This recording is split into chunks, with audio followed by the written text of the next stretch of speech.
udhëzues, sikundër dhe Ministria e Shëndetësisë dhe Mirëqenies Sociale është shprehur nëpërmjet edhe një sinkronit të cilin e kam dhënë, sigurisht është një udhëzues që mbështet dhe reflekton rekomandime për shërbimin në shërbimin klinik, rekomandime ndërkombëtare.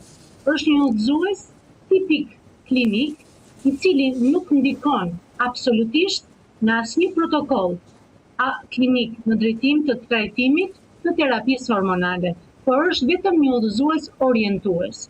Që do të thotë, jemi në fazën e parë apo në fazat fillestare të nxjerrjes së një udhëzuesi me rekomandime specifike për shërbimin, i cili ka disa muaj që punon në drejtim të hartimit të një udhëzuesi të tillë.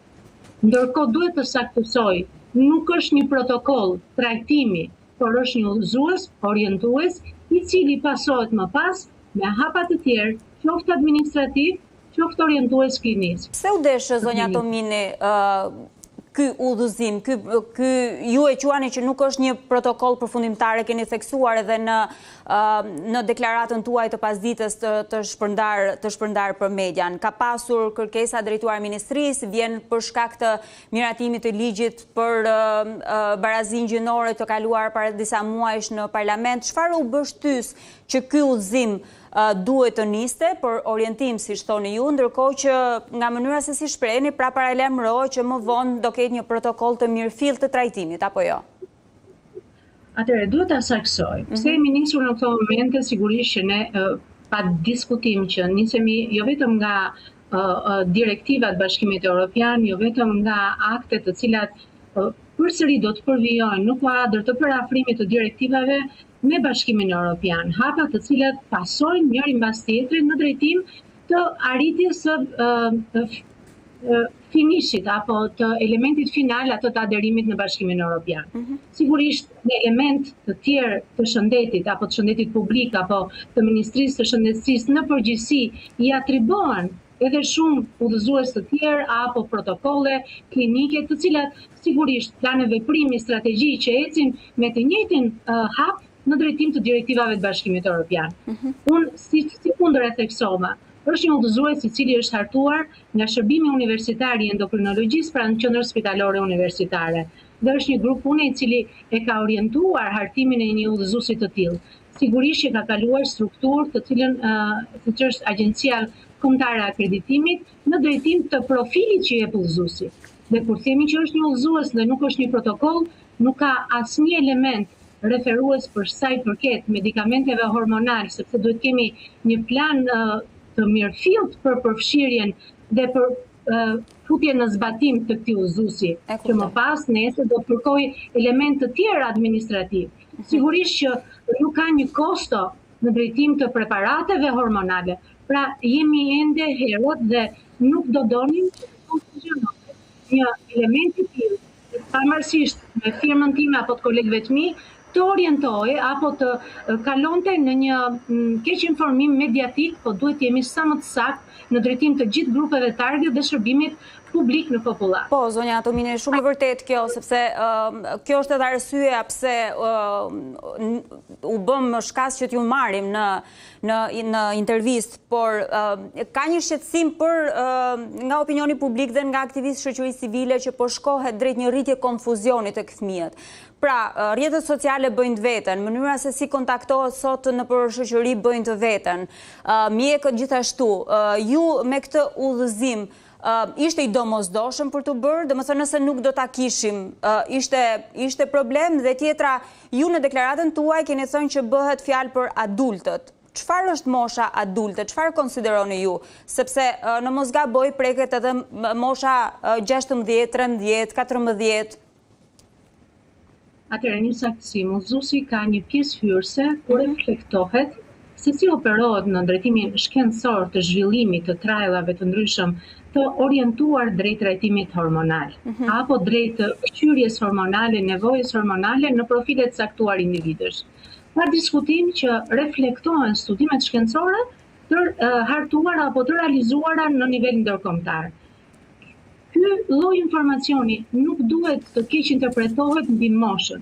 Unë jo vetëm e reflektuar në udhëzues, por e saktësoj element tepër i rëndësishëm i udhëzuesit është edhe konsenti individual për informimin se cilat janë procedurat dhe cilat janë benefitet, por njëkohësisht ky konsent i jepet nga një individ adult dhe pa diskutim që udhëzuesi reflektohet vetëm për moshën adulte. Pra është fëmia, por duhet edhe konsenti i prindrit, pra akordi i prindrit i një njeri të rritur, apo jo? Jo lutem, është konsenti individual, jo i prindit. Dhe e kam shprehur tekstualisht. Është konsent individual dhe mosha adulte është mbi 18 vjeç. Është konsent i individit, që individi është i maturuar, është adult i cili do t'i japi konsentin nëse jemi brenda këtij grupi popullate target. Megjithatë, duhet ta theksojmë, nuk ka asnjë element që udhëzuesi reflekton, po të hyni në detajet e udhëzuesit, që të reflektojë dhe të ndaj kategoritë moshore për të cilat reflektohet, nëse do të kemi terapi hormonale apo jo. Udhëzuesi është kryesisht një orientues mbi bazën mjekësore dhe etike se si mund të operohet në shërbimin klinik endokrinologjik me një grup multidisiplinar me specialistë të profileve të ndryshme që janë mjekësor, mund të jenë specialistë psikosocial apo psikiatër, të cilët do të kryejnë një vlerësim paraprak të individit që kërkon të marrë rekomandime, këshillime, orientime drejt terapisë hormonale. Jemi shumë hershëm në drejtim të implementimit, në drejtim të përdorimit të preparateve hormonale, në drejtim të gjykimit mbi rimbursimin e këtyre preparateve e të gjithë hallkave të tjera me radhë. Një pyetje të fundit, zonja Tomini, a keni të dhëna ju që ka një interes të shtuar në këtë drejtim, bëni matje të tilla që do duhet të arrijë në këtë udhëzim orientues në fillim dhe për të ndjekur më tej me hapa të tjerë? Vlerësimi klinik, qoftë në drejtimin e shërbimeve endokrinologjik, sepse e reflektoj edhe një herë ose e rishpreh, është një trajtim që reflekton kryesisht rekomandimet dhe është një ekip multidisiplinar që vlerëson. Pa diskutim, interesi i një individi të caktuar do të vlerësohet nga të gjithë parametrat klinik, për sa i përket individëve apo grupeve target të cilët mund të jenë brenda këtij grupi popullate që mund të jenë të interesuar, sigurisht që kjo do t'i lihet kohës në vlerësimin klinik dhe në vlerësimin e të gjithë parametrave të shëndetit fiziologjik të individëve që janë të interesuar. Një element i fundit procedurial, zonja Tomini, këtë udhëzim e keni firmosur ju. Flitet që është bërë në kohën kur ministre ishte Albana Koçiu. Jam e sakt, jam gabim dhe pse ju dhe jo një ministre?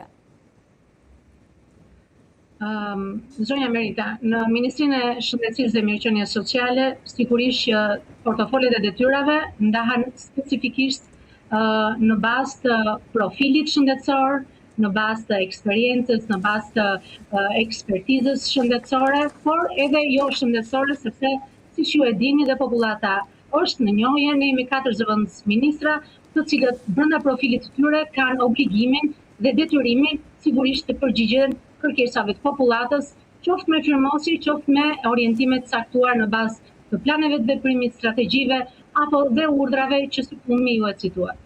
Zonja Tomini, shumë faleminderit që gjetët kohë për të sqaruar këtë udhëzim të Ministrisë së Shëndetësisë dhe Qendrës Spitalore Universitare Nën Tereza. Faleminderit shumë dhe natën e mirë.